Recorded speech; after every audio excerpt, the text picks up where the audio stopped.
నమస్కారాలండి. ఒక సమస్య అదేమంటే, నాకు ఎడం వైపున ఒక మనిషి ఉన్నాడు. అలాగే కుడి వైపున మరో మనిషి ఉన్నాడు. ఈ వైపు మనిషి వద్ద మంచి అనేది ఉన్నది. ఈ మంచి అనేది ఎలా ఉంటుందో, ఎంత ఉంటుందో, ఏ రూపంలో ఉంటుందో ఎంత చూసినా కనిపించడం లేదు. ఇక అలాగే ఇటువైపు ఉన్న మనిషి వద్ద కూడాను చెడు అనేది ఉన్నది. ఇక ఇది కూడాను ఎంత ఉంటుందో, ఎలా ఉంటుందో, ఏ రూపంలో ఉంటుందో కూడా కనిపించడం లేదు. నాకే కాదు, ఎవరికి కూడాను ఈ రెండు ఎంత వెతికినా కనిపించడం లేదు. కానీ అంత పెద్దగా కనిపించుతున్న ఆ మనిషిని ప్రతినిత్యము ప్రతి క్షణము కూడాను దానికి అనుకూలంగానే అతనిని కదిలించుకుంటూ ఉంటుంది. అలాగే ఇది కూడాను అంతే, దీనికి అనుకూలంగానే ఇది ఈ మనిషిని కూడా అలాగే కదిలించుకుంటూ ఉంటుంది.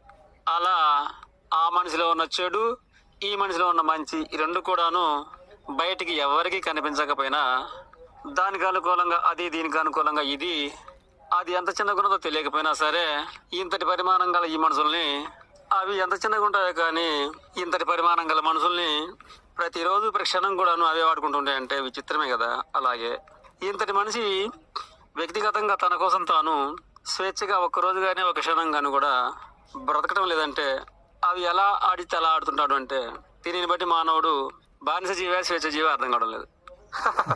ఇది విచిత్ర విశ్వము, అంతయు కూడా మహా విచిత్రమయము.